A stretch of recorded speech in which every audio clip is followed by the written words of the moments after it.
Theatres లో ఈ వారం భైరవం సినిమా సందడి చేస్తున్న ఓటీటీలో మాత్రం చాలా పండగనే చెప్పాలి. ఎందుకంటే ఏకంగా 21 సినిమాలు స్ట్రీమింగ్ కి సిద్ధంగా ఉన్నాయి.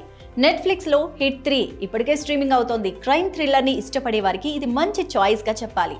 మిస్ అవ్వకుండా చూసేయండి అని చెప్పేస్తున్నారు. ఆల్రెడీ స్ట్రీమింగ్ అవుతోంది ఈ movie. F1 the academy, formula 1 racing అంటే ఇష్టమా? అయితే ఈ డాక్యుమెంటరీ సిరీస్ తో మీ వీకెండ్ ను మరింత థ్రిల్ గా మార్చుకోవచ్చు అంటున్నారు. ఇది కూడా స్ట్రీమింగ్ అవుతోంది. ఇక డెప్త్ క్యూ, ఇది కూడా స్ట్రీమింగ్ అవుతోంది నెట్ఫ్లిక్స్ లో. మ్యాడ్ యూనికార్న్, థాయ్ సిరీస్లను ఇష్టపడే వారికి ఇది ఒక కొత్త అనుభూతిని ఇస్తుంది. ఇక ఎవ్రీథింగ్ అబౌట్ మై వైఫ్, ఇది కూడా చూడదగిన సినిమానే అని టాక్ ఉంది. రెట్రో మే 31 నుంచి స్ట్రీమింగ్ కాబోతోంది.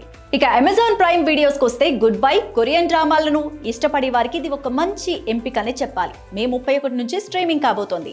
జూలియట్ అండ్ రోమియో ప్రేమ కథా చిత్రాలను ఆదరించే వాళ్ళకి ఇది ఒక విందనే చెప్పాలి. ఇక ఈ మూవీ కూడా స్ట్రీమింగ్ అవుతోంది.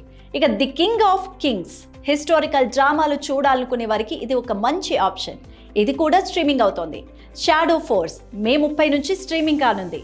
ఇక జియో సినిమాలో హాట్స్టార్లో క్రిమినల్ జస్టిస్, ఏ ఫ్యామిలీ మ్యాటర్, లీగల్ డ్రామాలు, థ్రిల్లర్స్ ఇష్టపడే వారికి ఇది ఒక మంచి చాయిస్గా చెప్పాలి. ఇది కూడా స్ట్రీమింగ్ అవుతోంది.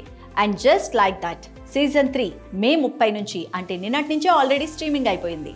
తుడముర్ మే 30 నుంచి స్ట్రీమింగ్ అయింది. టూరిస్ట్ ఫ్యామిలీ జూన్ 2 నుంచి స్ట్రీమింగ్ కాబోతోంది. ఈ మూవీ కోసం చాలా మంది వెయిట్ చేస్తున్నారు. ఇక సోనీ లివ్ విషయానికి వస్తే కాన్ ఖజూరా మే 30 నుంచి స్ట్రీమింగ్ అయింది. ఆహాలో వానిల్ తెడినన్ తమిళ్ సినిమాలను ఇష్టపడే వారికి ఇది ఒక మంచి చాయిస్ అనే చెప్పాలి. మే 30 నుంచి స్ట్రీమింగ్ అయింది.